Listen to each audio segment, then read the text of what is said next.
Hey Optimancers, Chris here.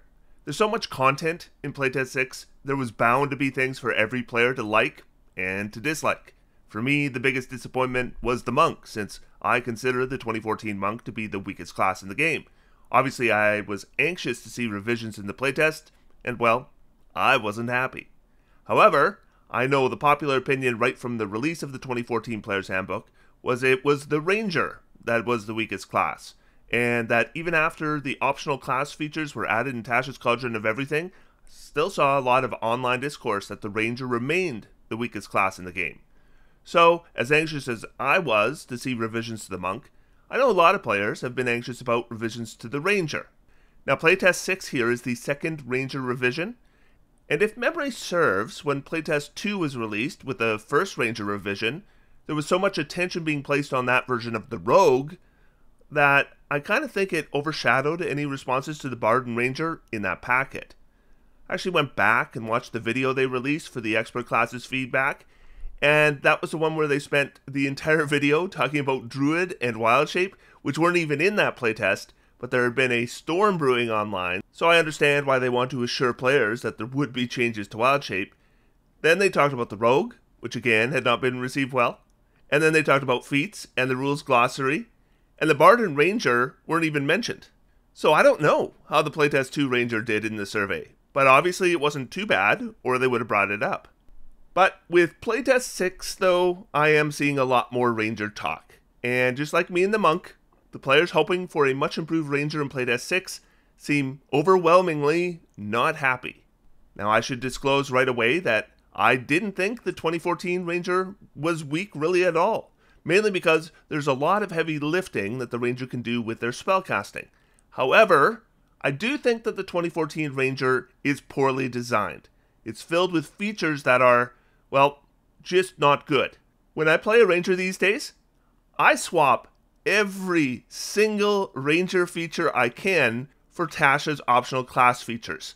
And I definitely do not want to see a 2024 Ranger that looks anything like the 2014 Ranger. And in Playtest 2, it was clear we weren't. None of the crappy 2014 features appeared without significant changes, and a lot of the Tasha's optional class features had been worked into the base class, and I thought that was all good. Now, I think we have a reasonable expectation that every new iteration of the classes should be received better from the community than the previous one. I mean, they release a playtest version, then they ask us to review it and playtest it if possible, and then let them know what we think, and then they revise it, presumably based on our feedback. So I'm a bit surprised to have a second version of one of these classes receiving so much more negative attention than the first version. So let's see what happened.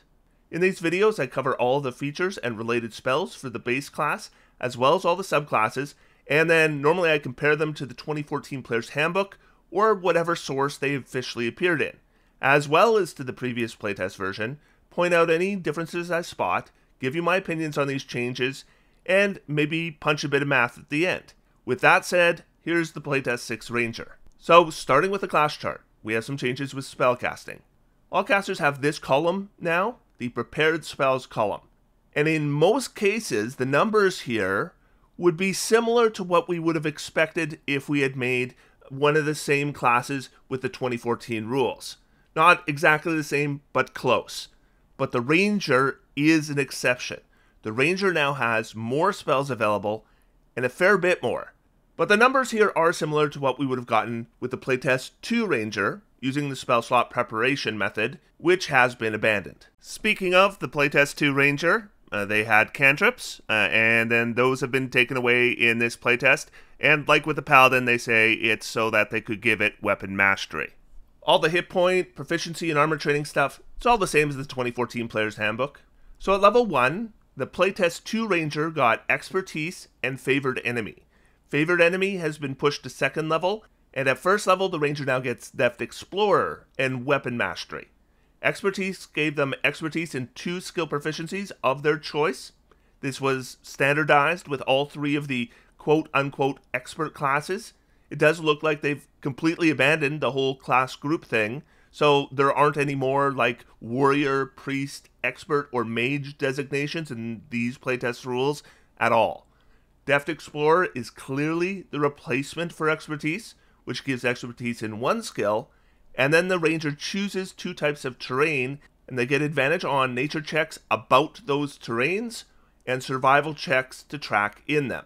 They can change out one of their terrain choices after each long rest. So essentially, here they've taken part of the previous expertise feature, and you get it, and that's fine. And then they've taken a bit of the Natural Explorer feature from the 2014 Player's Handbook, and you get that as well. And that's what's super puzzling. Like, Deft Explorer was a replacement for Natural Explorer and Tasha's, and completely moved away from picking favored terrains because they had received years and years of feedback that players didn't like the Natural Explorer feature.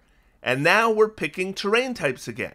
Like, if you want to give the ranger one skill expertise and something else, why would they choose to make that something else something players have overwhelmingly already said they don't like? That is bizarre. There's no way I believe that with the Playtest 2 survey, players were responding to expertise saying, I really miss the choosing of terrain types, put that back in, Natural Explorer is such a good feature, why would you take it away? I do not believe that players would have said that. Now, I think the players might have said, it feels wrong to give the expert feature to rangers who normally don't have as many skills as rogues do. Maybe that happened. And then they thought, well, we'll give them one expertise and something else, and they didn't know what to do with that something else, so they decided to make it the terrain picking. But come on, 2014 Ranger, people don't like that. You gotta switch it. You gotta come up with new ideas. This reverting to the 2014 style of Ranger, this is not going to be well received. I should mention that they added a restriction to spell preparation that wasn't there in Playtest 2. You can replace one spell after a long rest, while in Playtest 2, you could switch all your spells. And I don't have an issue with this. I don't think most players will.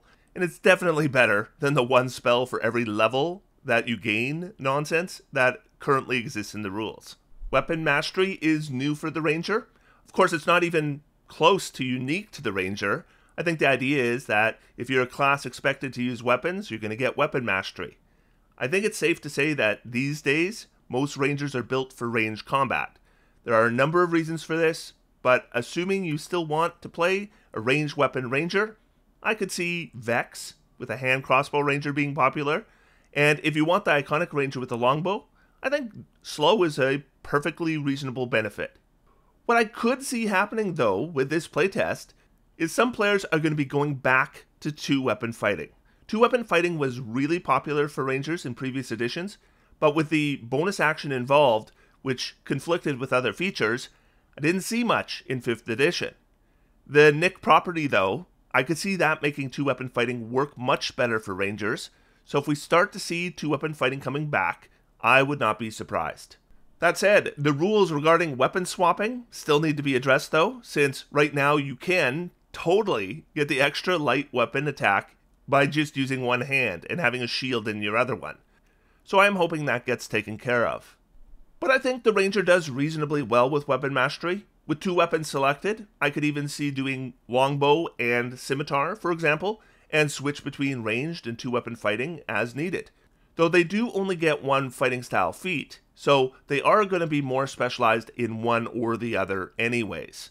Speaking of which, I should mention, the fighting style feats have had their prerequisites changed. They used to require that the character was from the warrior group, and like I said, it seems like they've abandoned class groups, so they have changed the prerequisites to the fighting style feature. And I assume that means you need to actually have the fighting style feature, not that you are part of a class that gets the fighting style feature. Meaning, these wouldn't be available to a Ranger as a background feat at level 1, since the Ranger doesn't have a fighting style yet. I am curious though if you read it the same way I do, or if you read it that you qualify if your class gets the fighting style feature, even if you don't already have it. Let us know in the comments. Anyways, whatever type of combat the Ranger chooses, adding the weapon mastery is going to be a significant boost. They will choose two weapons without restriction, and they can switch out their choices after a long rest. At second level, the Playtest 2 Ranger got their fighting style, and that's it. Since Favored Enemy has been pushed to level 2 in Playtest 6, the second level Ranger now gets both these features. So Favored Enemy is what's dominating the online discussion of the Playtest 6 Ranger. In Playtest 2, Favored Enemy gave the Ranger a free spell preparation of Hunter's Mark, and they could cast it without requiring concentration. And I said this at the time. This looks really familiar to me right off the bat, before the carpet was pulled out from under us. You always have the Hunter's Mark spell prepared, and it doesn't count against the number of spells you can prepare. Moreover, you don't have to concentrate on the spell once you cast it. It lasts for the full duration until you end it as a bonus action or until you're incapacitated. Doesn't that look like the Tasha's optional class feature, Favored Foe, Unearthed Arcana? Well, anyway, they're teasing it again. Don't get too excited, because they offered this before and you didn't get it. Yeah. They gave us the toy and took it away the next week. They did. They took it away and now they're giving it back again. We'll see. We'll see. So I wasn't confident it would survive this time either, and it didn't. They say here in the design notes, Favored Enemy no longer removes concentration from Hunter's Mark, which was apparently overpowered in playtests. So you still get the free preparation of Hunter's Mark, but instead of being able to cast it without concentration, you get to cast it without expending a spell slot, a number of times equal to your Wisdom modifier. And when we saw the Hex spell in Playtest 5, I think it was only natural to wonder if Hunter's Mark would get the same treatment, and yes, it's got the exact same treatment. So here's the revised Hunter's Mark spell. It has been removed from the Primal spell list. It's now Ranger exclusive. Mechanically, these are the changes from 2014. First, it no longer does damage of the weapons type, does force damage instead. It's applied to the first attack that hits a target on a turn, so now it's once per turn damage. The old version can only be applied to weapon attacks. Now it can apply to any attack that does damage. So this version, you could apply it to a cantrip if you wanted. And if you cast Hunter's Mark with a 3rd or 5th level slot, it doesn't just increase the duration, it also now adds a d6 to the damage. So it goes from 1d6 to 2d6, and finally to 3d6 with a 5th level slot. I'm basically seeing the same reaction to this online that I saw with the Hex spell. I mean, obviously, it's gotten the same treatment. Now, because I did the math for the Hex spell, after Playtest 5, I can say this about Hunter's Mark. If you think this Hunter's Mark does half the damage of the old Hunter's Mark if you're attacking twice, that's not the case at all. It only delivers less damage if you hit with both attacks. And when you upcast Hex, it can actually do more damage than the old Hex. And the same thing is going to apply here. I'll link the video where I went over the math up above.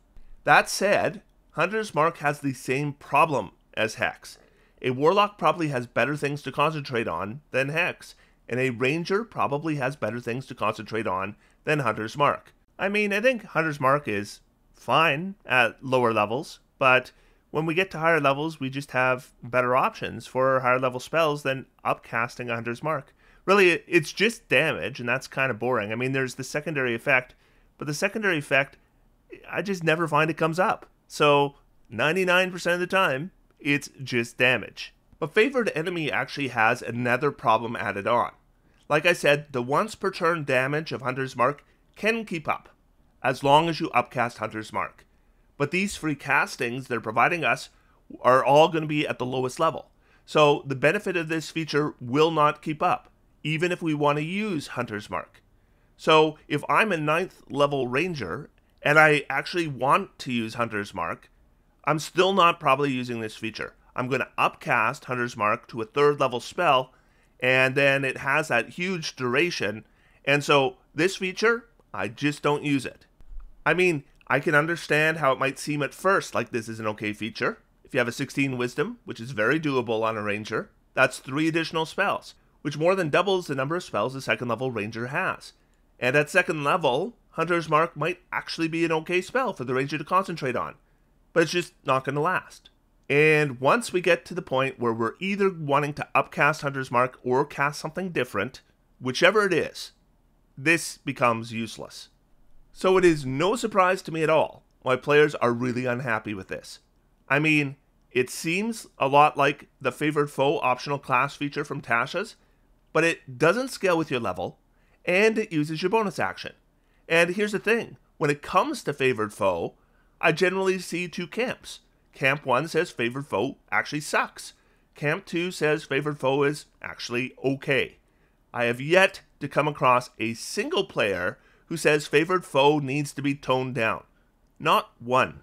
All that said, I do think there's reason for some optimism. Here's why. Generally, it takes 2 playtests before we really see changes in response to feedback. So this version of Hunter's Mark was probably designed at the same time as Hex, and there was no reason to expect they would respond to feedback on the Hex spell for playtest 6. However, I am pretty sure the feedback on Hex wasn't good, and the feedback on Hunter's Mark isn't going to be good either.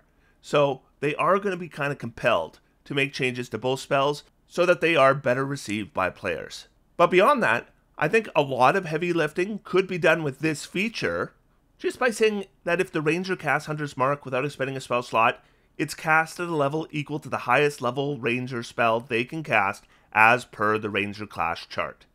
Boost Hunter's Mark, integrate free upcasting of the spell here, and I think this can be a decent feature, even with concentration.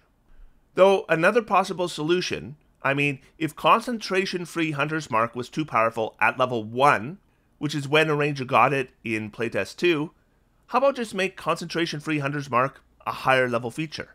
What's overpowered for a first level character and what's overpowered for an 11th level character are two very different things. That's one way you could boost both Hunter's Mark and Hex, is include the removal of concentration with the upcasting of the spells. So their concentration if you cast them with a first level slot, but maybe with a 3rd or 4th level slot, you remove the concentration. But the short of it is, I agree with the near consensus online that this is not a good feature. I'm just cautiously optimistic that we aren't going to see it like this in the 2024 Player's Handbook.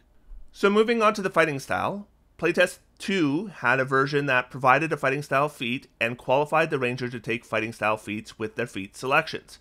This is basically the same, with one notable change.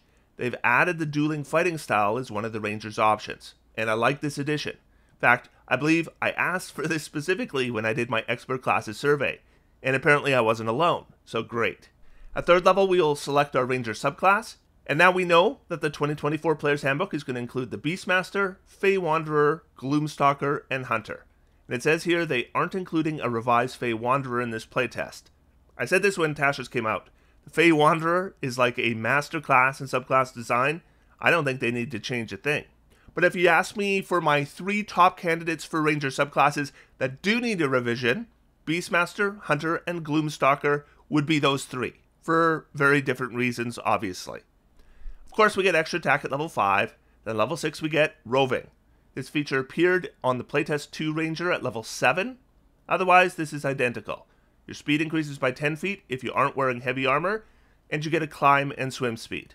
Roving was actually part of the scaling that was built into the Tasha's Deft Explorer optional class feature, and that scaling was also gained at level 6, and that version only gave a 5-foot speed increase, but there was no heavy armor restriction. At level 9, the Playtest 2 Ranger got expertise in 2 more skills, and now they get the Deft Explorer improvement, which gives you expertise in 1 more skill, and you choose 2 more terrain types. So this is another thing that was annoying about Natural Explorer.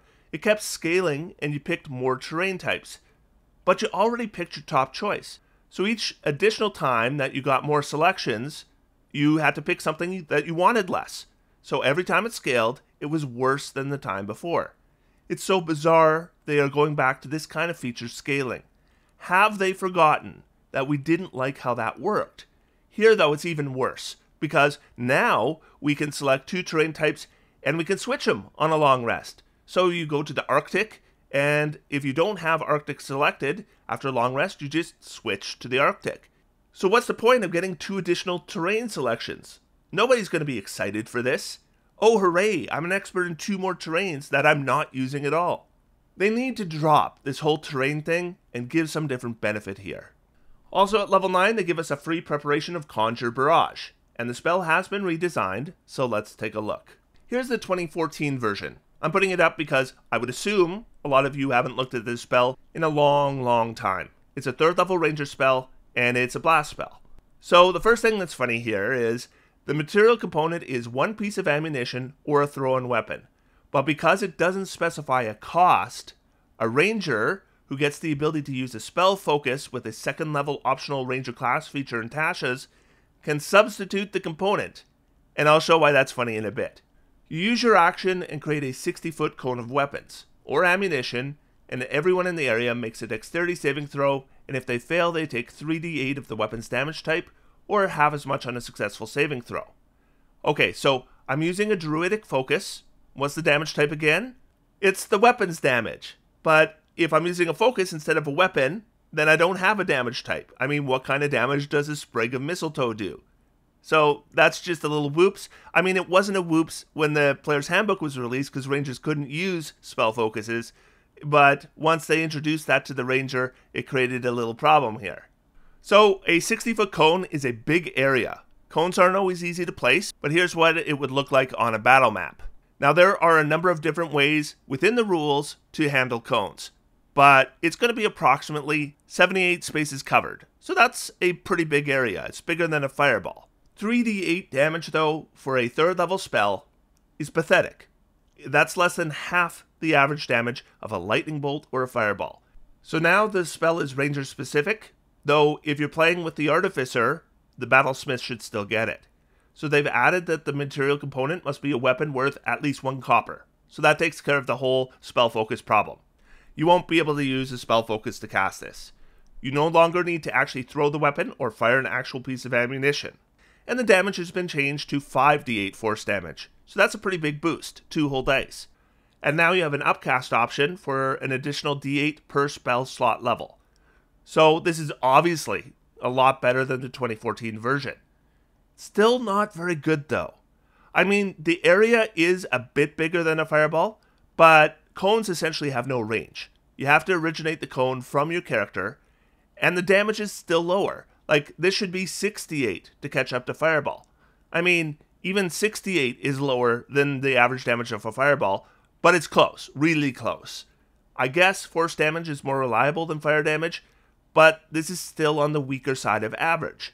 But at least it's not terrible anymore. And now we prepare for free at 9th level, and this is a throwaway feature. We actually have a lot of preparations with the ranger now, so this isn't a big bonus. It's 1 more spell preparation for free. Then at 10th level we get Tireless. Now in Playtest 2 the ranger got this at 11th level, and with the Tasha's optional class features, this was built into the scaling of the Deft Explorer feature. Again, another thing built into Deft Explorer that's now being presented as a separate feature. And that scaling occurred at level 10. That allowed the ranger to give themselves a d8 plus their wisdom modifier temporary hit points as an action, proficiency bonus times per long rest. Plus, they recovered a level of exhaustion after a short rest. In Playtest 2, they changed it so the temporary hit points were gained after a short or long rest, and they were now a d8 plus your proficiency bonus, though the exhaustion part stayed the same. Now with Playtest 6, they've gone back to the temporary hit points being gained with an action, and a d8 plus the wisdom modifier. Now the uses are equal to your wisdom modifier as well. And all this is fine. I mean, it was fine in Tasha's 2, and it was fine in Playtest 2, and it's fine here. At 14th level, the Playtest 6 Ranger gets Nature's Veil. This was gained at 13th level in Playtest 2, and in Tasha's it was a replacement for the awful Hide in Plain Sight feature, and was gained way earlier at level 10. The feature allows the Ranger to use their bonus action to become invisible until the end of their next turn. The nice thing is, this invisibility isn't broken by attacking or anything, so it's like a short duration concentration free greater invisibility. The Tasha's version was usable proficiency bonus times per long rest. The Playtest 2 version was usable by expending a spell slot, and this version is usable a number of times equal to your wisdom modifier per long rest. And all of that is fine. It's like Tireless, where they keep tweaking with the details, but it was never really a problem. And Nature's Veil is a great little feature, but 14th level is quite the wait now. I like this a lot more at level 10. At 17th level, the Conjure Volley spell is automatically prepared, and that's been redesigned. So let's take a look. Once again, I expect a lot of you haven't read the 2014 version in some time, so here it is. 5th level spell, and it's on the Ranger's spell list. So it's like Conjure Barrage, where you throw a weapon or fire a piece of ammunition, or do something with your druidic spell focus, and you create a 40-foot radius, 20-foot high cylinder up to 150 feet away. And the creatures in that area make a dexterity saving throw or take 8d8 of the weapon's damage type, half on a successful save. So it's like Conjure Barrage, but now we have range, the area of effect is even bigger, and a lot bigger, and the damage is much higher. This is actually not a terrible spell for a 5th level spell. It's not, like, great, but compared to other area of effect blast spells of similar level, it's fine. So here is the Playtest 6 version. And just like Conjure Barrage, they say the material component weapon needs a value of at least 1 copper, so you can't use the spell focus. Again, you don't need to actually throw or fire the weapon, and they changed the damage type to force damage. And that's about it. So, not a lot changed. It's really just a bit of tweaking, but it's not really better or worse than it was before. And now it's a free spell preparation. And fine. I mean, this is a throwaway feature, but it's fine. Then at 18th level, the Ranger gets their Feral Senses, which also was gained at 18th level in the Player's Handbook. This was moved way down to 15th level in Playtest 2. The 2014 Player's Handbook version says you can attack creatures you can't see without disadvantage, and then a rider about invisible creatures that technically does nothing. In Playtest 2, they changed it to Blindsight 30 feet, which I thought was a terrific change. And they've kept it Blindsight here, though waiting until level 18 definitely hurts. Like, these nice features keep getting bumped to higher level. And then Foe Slayer at level 20. The 2014 Player's Handbook version gave you a bonus to damage against one of your favorite enemies equal to your Wisdom modifier once on your turn. That is awful. In Playtest 2, Foe Slayer increased your Hunter's Mark damage to a D10. Also not great. Now, if you miss the target of your Hunter's Mark spell, you can add your Wisdom modifier to the attack roll, potentially turning it into a hit. And before we go further, this has no limit, no reaction, no once per turn, no X number of times per long rest. So, I don't get it. Why not just say, add your Wisdom modifier to your attack rolls against the target of your Hunter's Mark? Why are we adding this pointless extra step of have the attack miss, then go back and add the modifier? It makes no sense at all to me. I mean, I guess it might help you figure out an enemy's armor class. Like, okay, I roll an 18, DM announces it misses. Oh, I'll add +3 for my Wisdom, and 21 hits. So I guess its armor class is higher than 18, but not higher than 21. I guess. Just seems like an unnecessary complication to me. And it bothers me because it's just so obviously unnecessary. In addition, we add our Wisdom modifier to attack damage against the target of our Hunter's Mark. Are you sure you don't want us to apply the damage without our Wisdom modifier? Then afterwards we could go back and reapply it with the modifier. Okay, so silly mechanic aside, here is the problem with Foe Slayer. I don't want to concentrate on Hunter's Mark when I am a 20th level Ranger. If they do make a Hunter's Mark spell I actually want to use at 20th level, well then it's actually quite solid. A flat bonus to hit and damage against Hunter's Mark targets is pretty good then. So I think that's what needs to be done here. This feature is fine. It's the Hunter's Mark spell that's the problem. Make Hunter's Mark a spell I actually want to use past level 5, and make the Wisdom modifier a bonus to hit rather than the whole go back and add it later thing. So obviously I have some opinions about this Space Ranger, but let's go over the subclasses. The Beastmaster in the 2014 Player's Handbook is infamous. It was so unpopular that it's the only subclass they tried to fix with Tasha's. And they actually did a good job there. Instead of picking your companion out of the monster manual, you chose from 3 templates that scaled with your level, and instead of giving up your action to have it attack, it used your bonus action. Much better. And I think it's interesting that we went from a feature where you're shopping the monster manual for beasts, and then we went to templates, and players loved it. What's the difference between this and Wild Shape? In my opinion, is because this one was mechanically good, and the one we saw in the playtest for the Druid was mechanically bad. I think that's what led the survey responses to be so negative towards templates on the Druid in the playtest. And it wasn't that they were using templates, it's that the templates themselves weren't good. Anyways, in Tasha's, we got Primal Companion for the Beastmaster, and here it is the same.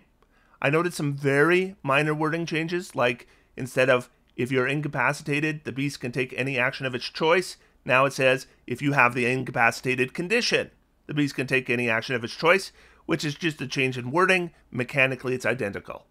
For those of you unfamiliar with this, you pick one of 3 templates. You have Beast of the Land, Sea, or Sky, and you can flavor it however you want. It takes its turn at the same time as your ranger, which is different than most pets that take their turn after yours. If you don't command it on your turn, it can move and dodge, or you can use your bonus action to command it to do something else, typically to attack. And if you prefer, you can sacrifice one of your attacks from your attack action to command it. Now, there is a misconception among some players that if you give up your bonus action and one of your weapon attacks, you can have the beast attack twice. You either are commanding the beast on your turn or you're not. It's a yes or no thing, not a number of times thing.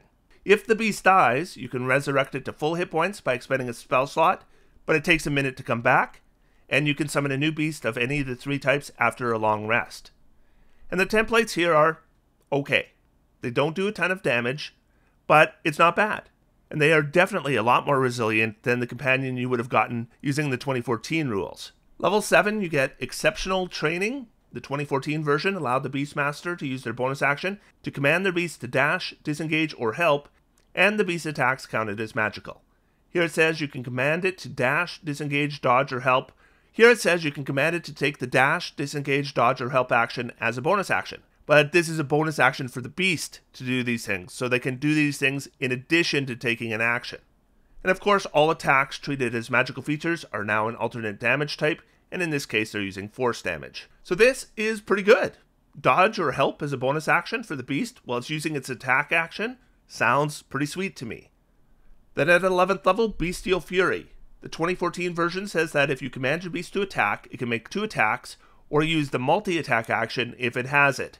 Yeah, even if your beast had the multi-attack action, it couldn't use it until your ranger got to level 11.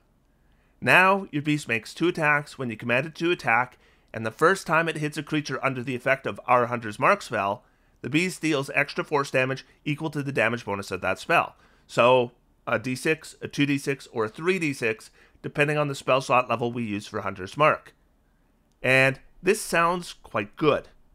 A little issue though. If I'm using my bonus action to command my beast, then where are the bonus actions for Hunter's Mark coming from? I guess I have to sacrifice one of my own attacks to command the beast instead. I'm curious how that's going to work out. Which means, I guess this is what I'm going to be testing with my damage calculation. And at 15th level, Share Spells. When you cast a spell targeting yourself, your companion is affected as well if they're within 30 feet of you. So this is a good feature. Cure Wounds, Long Strider, Protection from Poison, Freedom of Movement. There's lots of primal spells that are going to allow us to share it. And the Beastmaster subclass looks fine to me. My only real complaint is, once again, there's an incentive being thrown in to use Hunter's Mark.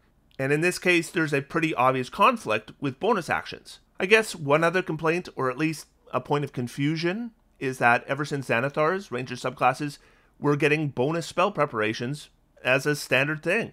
So I was surprised after Playtest 2 that the Hunter wasn't given bonus spells, so I figured that maybe they weren't going to give Ranger subclasses bonus spells at all anymore. But the Gloom Stalker and Fey Wanderer are still going to get them. So, I don't know. And I'm also going to note that this is going to be the first time since 5th edition that a 2-weapon fighting Beastmaster Ranger is potentially viable because of the Nick Mastery. So that's nice, and I think that's probably what I'll do when I do some damage calculations. Okay, so the Gloom Stalker. And we know this was getting a nerfing, right? Gloom Stalker is significantly more powerful than other Ranger subclasses, and so it gets taken all the damn time. And either a nerfing of Gloom Stalker or a big boost to every other Ranger subclass in the game are the only ways to address that. A nerfing of Gloom Stalker is obviously the easier option. It's really only level 3 that's the issue. Their higher level features are nice, but fine. So Gloom Stalker magic hasn't changed. Some decent spells are here that are normally not available to Rangers. Not bad. So I knew there was going to be some level 3 nerfing, and we get it under Dread Ambusher. The Xanathar's version gave the Gloom Stalker a bonus to initiative equal to their wisdom modifier, and on their first turn of combat, they got a 10-foot speed bonus, 1 extra weapon attack when they took the attack action, and if that extra weapon attack hit, did an additional d8 damage. The initiative bonus and speed increase are still here, but the extra weapon attack has been replaced. Instead, you can deliver 1d8 extra psychic damage once per turn with a weapon attack, and that target makes a wisdom saving throw or is frightened of you until the end of your next turn. And this can be done a number of times equal to your wisdom modifier per long rest. And that's a lot worse, in my opinion, so definitely nerfed. But overall, Dread Ambusher is still a good feature. The initiative bonus on its own is good, and the psychic damage and frightened thing is okay. But I do have an issue with this, and how it combines with the next Gloom Stalker feature, which is Umbral Sight. So Umbral Sight in Xanathar's gives the Gloom Stalker 60-foot dark vision, or a 30-foot bonus dark vision if they already have it, and if a creature is relying on dark vision to see the Gloom Stalker, they are invisible to that creature. And that feature was probably overpowered, and now they buffed it. Yeah, it's buffed. The bonus dark vision range is now 60 feet. Otherwise, it's the same. So it's a small buff, tiny little buff, but it definitely didn't need a buff or even remaining the same. Now, if you're invisible because creatures are using dark vision and you frighten them with your Dread Ambusher feature, well, they can't see you. So no disadvantage on attacks. And so there's just some feel-bad negative synergy between those two features. It's like they didn't think about it when they added the frighten effect that a lot of the time these creatures are not going to be able to see the Gloom Stalker. So overall, yeah, I think level 3 is ultimately a nerf for the Gloom Stalker, but I am surprised. Actually, I'm shocked. I would have bet money the nerf would have been to remove the whole invisible against dark vision thing. And I still think that should have been what they did. Keep the extra attack on round 1, and then lose the invisible to dark vision thing. Anyways, that's not the direction they went. Instead, they've gone this very odd direction where you can frighten enemies who can't see you, and they're not going to really have any effect of being frightened, but we're apparently spooky now. 7th level feature is unchanged. You get proficiency in wisdom saving throws, which is nice. And if you're already proficient, you can get a different proficiency, either intelligence or charisma. Nice feature, and honestly, it didn't need to change. Speaking of features that didn't need to change, we're going to talk about Stalker's Flurry at 11th level. The Xanathar's version says if you miss with a weapon attack, once per turn, you can make another attack. Now that feature was fine, though I might have redesigned it to simplify that, saying the first time you miss with an attack on your turn, you get a reroll, which would basically be the same but easier. But instead they threw that feature away and we get a whole new feature. Now Stalker's Flurry can only be used when we try to frighten a creature with Dread Ambusher. And that is a huge yikes for me. I mean, we're probably only making 3 attempts to frighten per long rest. So we have 2 options here, but we're probably only getting 3 uses of this entire feature total. Sunstrike gives the Gloom Stalker another attack on their turn against a creature within 5 feet of the original target, and Mass Sphere spreads out the frighten effect so that other creatures within 10 feet of the original target also make the saving throw to avoid being frightened of the creature they can't see, so it has no effect anyways. Anyway, this is a bad feature. Neither of these options are powerful enough to put such a huge restriction on the number of uses. So we get a massive nerfing of the Gloom Stalker at 11th level, and although, like I said, I'm on board for a Gloom Stalker nerfing, 11th level is the wrong level to nerf. This wasn't even close to as good as either of the features we got at 3rd level. And I don't get, what's the idea of the Gloom Stalker being this fear guy now? I thought the idea was they were a sneaky and a deadly ambusher, but instead it's like the Undead Warlock where we're spooky. Then at 15th level, Shadowy Dodge gave the Xanathar's Ranger a reaction where they could impose disadvantage on an attack roll against them, and it was not a great feature, honestly. Now, if the attack misses, the Gloom Stalker gets a 30-foot teleport, which is a mechanical boost. But I do not understand the thematics here either. Like, how about a free hide check or something? So I'm bewildered with this pass at the Gloom Stalker.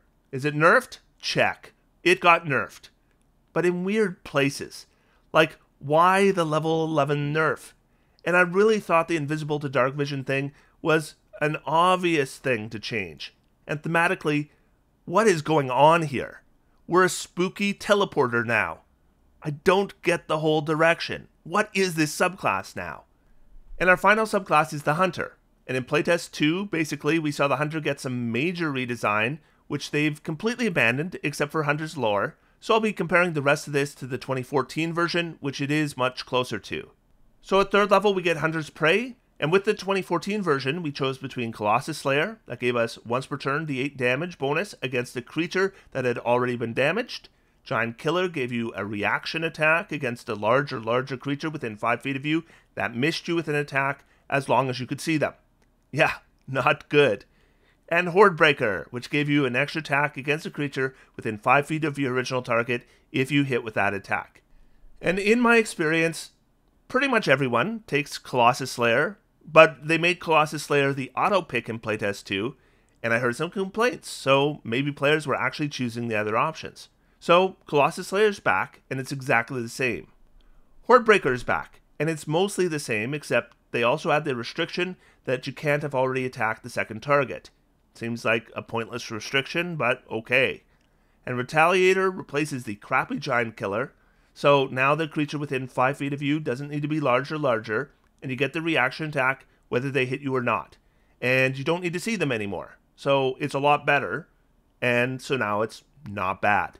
And this Hunter also gets Hunter's lore at 3rd level. It was level 6 in Playtest 2, and it allowed the Hunter to know any immunities, resistances, and vulnerabilities of a target of their Hunter's Mark spell. And other than making it 3rd level, they kept it worded the same. I actually like this one, though with Playtest 2, I could use Hunter's Mark without concentration. So is this feature enough to make me want to cast Hunter's Mark with concentration? Well, level 3, sure. At higher levels, I don't know. 7th level, the 2014 Hunter got defensive tactics, and they chose between Escape the Horde, which imposed disadvantage on opportunity attacks against them, Multi-Attack Defense, that provided a +4 armor class to attacks by a creature on a turn where they had already hit you, and Steel Will, which was advantage on saving throws against being frightened, in case you're fighting the Gloom Stalker, I guess.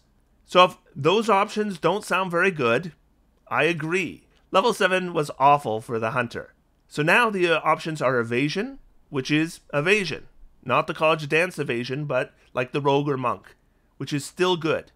Hunter's Leap, which allows you to move half your speed as a reaction without provoking opportunity attacks if an enemy enters a space within 5 feet of you. That also seems pretty good. And Uncanny Dodge, which is the same as the level 5 Rogue feature, which is also pretty good. So yeah, level 7, way better for the Hunter now.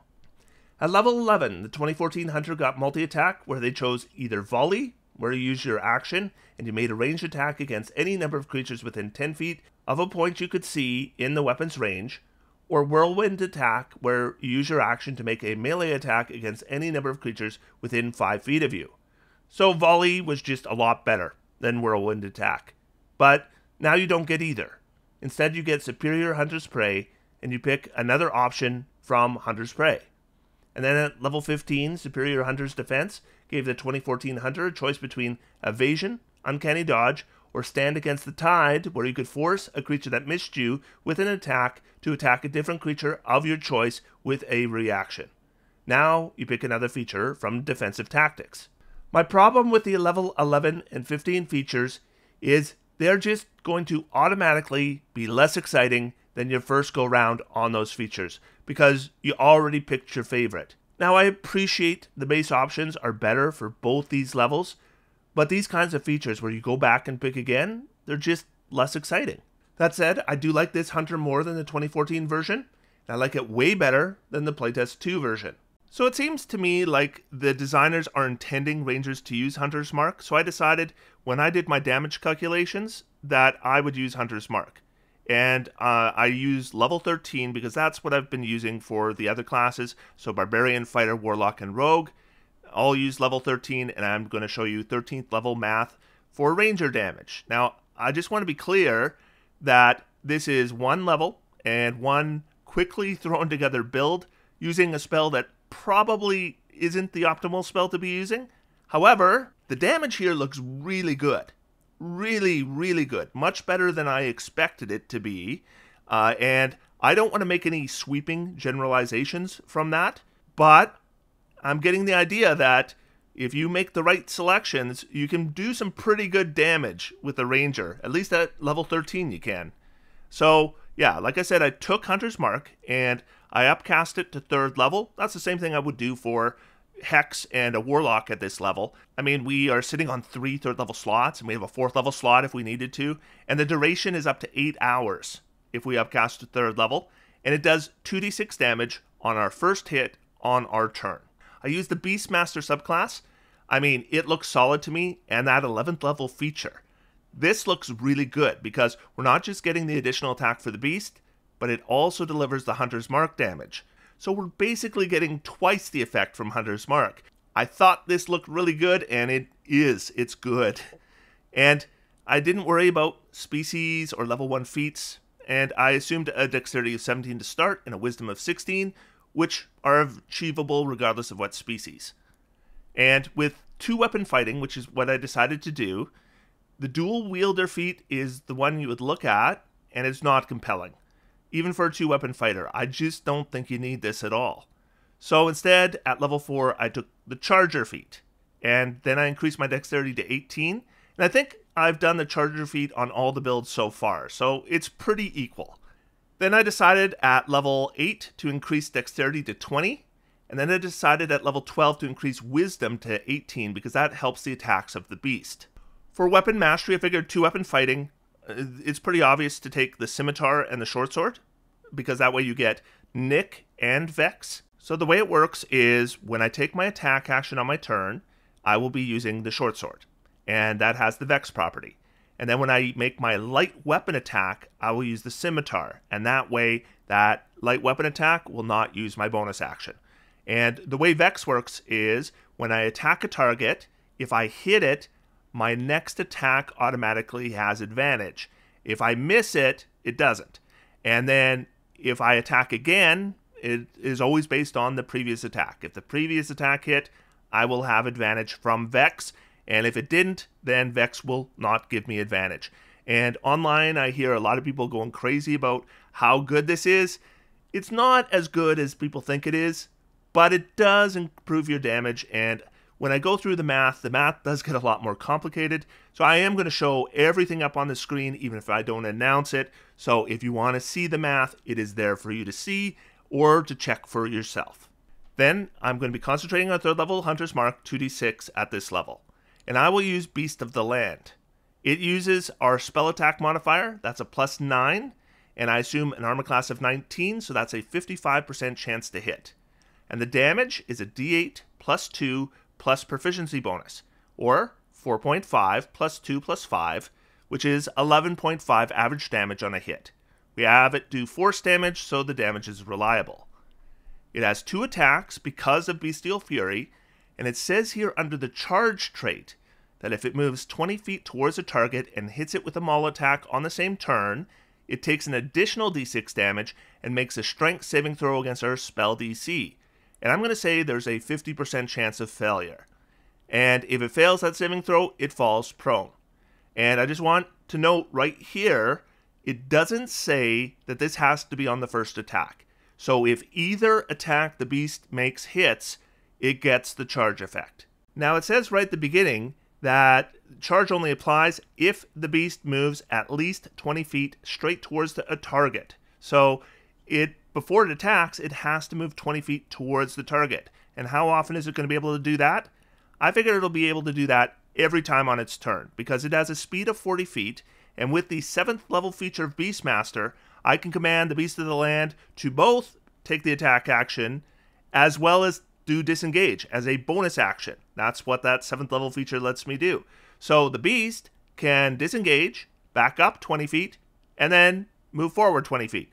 And hit the same target. So even if it's in melee, it can do the 20 feet straight towards the target. Not a problem.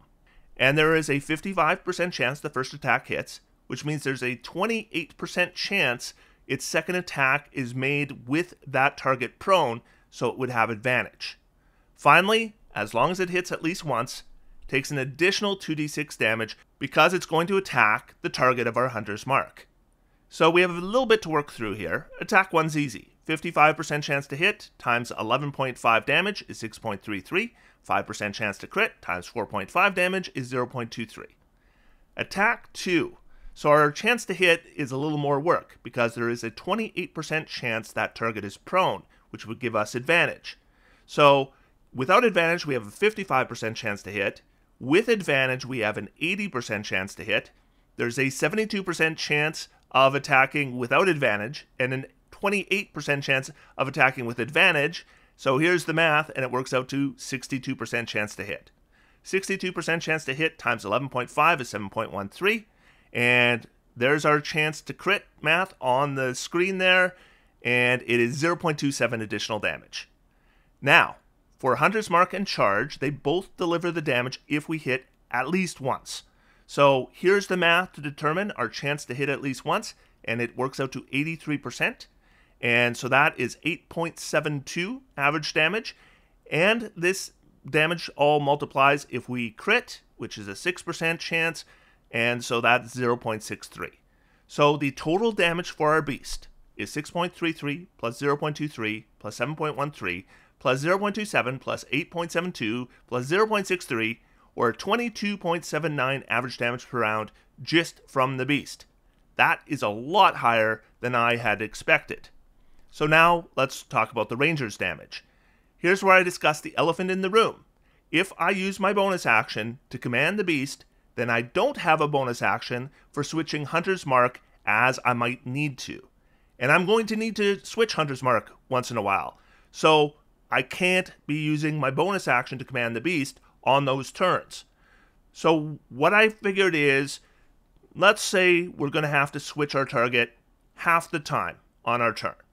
Well, on those turns, what I'll have to do is I'll have to sacrifice one of my attacks from my attack action to command the beast. That's an option the Beastmaster has. So I'll do that. So we'll say 50% of the time I have to sacrifice an attack in order to command the beast. Now there is a decent chance that when I begin my attacks, the target is prone. 83% that the beast hit at least once, and a 50% chance of the target falling prone. That means there is a 42% chance I have advantage on my first attack. So Short Sword and Scimitar do the same damage, d6 plus Dexterity or 8.5 average, and my chance to hit is a base 60% with a plus 10 to hit against Armor Class 19. So I'm going to start with a Short Sword attack. This first attack will benefit from the Charger feat, so if I hit, it's an additional 4.5 damage. So my chance to hit, I have a 42% chance of attacking with advantage. There's the math. I have a 70% chance of hitting on my first attack. Times 13 damage is 9.10. 7% chance to crit times 8 is 0.56. So 9.66 average damage with my first attack. Now my second attack. This is going to be with a Short Sword, an extra attack half the time, or if I gave up my second attack to command my beast, then it's a Scimitar with my Nick attack. But either way, the damage isn't going to change. I have Vex with my first attack, so my chance of advantage has improved. I get advantage if either the target is prone or if I hit with my first attack. Either one of those things gives me advantage. Of course, if it's both of those, I still have advantage. So my chance of advantage is right here, 83% chance I'm attacking with advantage on attack number 2. So my chance to hit, this is a little complicated, thank you Vex, up on the screen, it's 80%. 80% chance to hit times 8.5 is 6.8. 8% chance to crit times 3.5 is 0.28. Now, I have a 50% chance that I will have a third attack. If I do a third attack, it is always with a Scimitar, and the second attack was always made with a Short Sword. So there is an 80% chance that Vex gives me advantage on the third attack, and a 42% chance the target's been prone this entire time. So my chance of having advantage is 92%, and my chance to hit is 82%. 82% times 8.5 is 6.97. 9% chance to crit times 3.5 is 0.27. So that would be 7.24 damage, but I am only going to have that third attack half the time. That's my estimate. So I'll just divide it by 2 for 3.62. Finally, Hunter's Mark. So our chance to hit at least once. If we attack twice is 94%. If we attack 3 times is 99%. And so 99% plus 94% divided by 2 is 97%. 97% chance of hitting at least once. And times 7 damage, that's 6.79. It does double on a crit. There's an 8% chance of it being a crit, so that's another 0.56.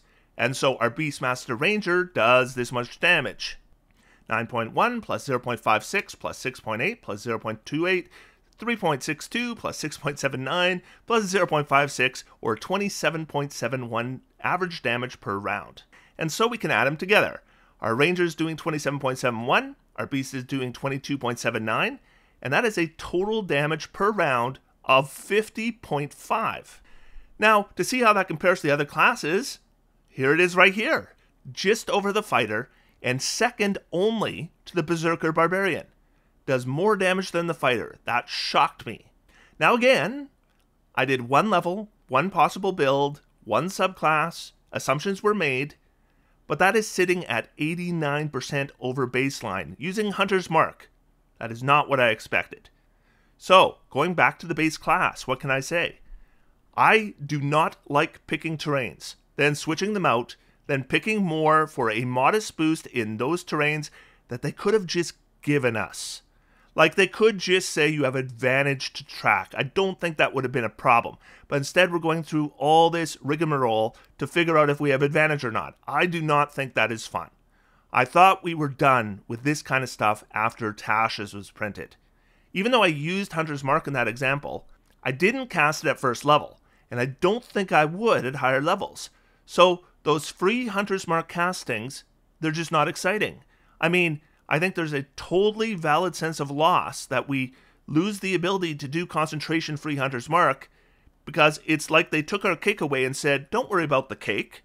You can have these crackers instead, but we'll give you extra crackers, right? I don't want the crackers. First level Hunter's Mark, after level 4, I don't really want it, and I'm not going to use it. So it's just kind of sitting there unused, and that feels bad. The changes to Gloom Stalker, I just found really weird. I thought, nerfing them so hard at 11th level didn't make any sense to me. And I'm behind the Gloom Stalker being revised and even nerfed. But I can't get behind this particular revision. This weird thing where the Gloom Stalker's now spooky and scary. And that's just not what I envision them as. I envision them as sneaky and deadly. But those damage numbers that I just went over, they did take me by surprise. And I've been trying to get my head around them, and I've been going through the math. And what it comes down to is that Beastmaster level 11 feature does some heavy lifting on those numbers. And it looks to me like the Beastmaster blows out those other 2 presented subclasses in regards to the 11th level features. Weapon Mastery played a big part too. Nick is nice for the Ranger, as is Vex. Both of those masteries increase the damage numbers. And of course, the Charger feat is nice. I've been throwing that on, I think, every build. And if you are willing to upcast Hunter's Mark, I mean, I knew this already with the Hex spell, but 2d6 once is just better than 1d6 on 2 attacks, because you only have to hit once to get it. And in fact, 2d6 once is often going to be better than 1d6 on 3 attacks, depending on your chance to hit. But with a 60% chance to hit, 2d6 once is better. And then, of course, with the Beastmaster, it's getting doubled up. So in my example, Hunter's Mark actually delivers 13.58 damage per round. Without that, my Ranger I presented would have done 37 damage per round, which is way less impressive. And so I think I have to finish this video by saying the Ranger isn't weak. It's just not. But I didn't think the 2014 Player's Handbook Ranger was weak either. I just thought it had poorly designed features that felt bad, and it created the feeling that it was weak. And I think that's what's happened here as well. This Ranger looks better than the 2014 one, I mean easily, but it's still dipping into some feel-bad stuff. And we see first-level Hunter's Marks with concentration, and picking terrains, and frightening creatures that can't see us, and that kind of thing, and it feels weak. And how it feels is important. This Ranger, in my opinion, needs another revision. But what is your opinion? Let me know. Otherwise, until next time, I'm going to sit back, relax, and have some fun. D&D is for everyone. Thanks, everybody. I'll talk to you soon.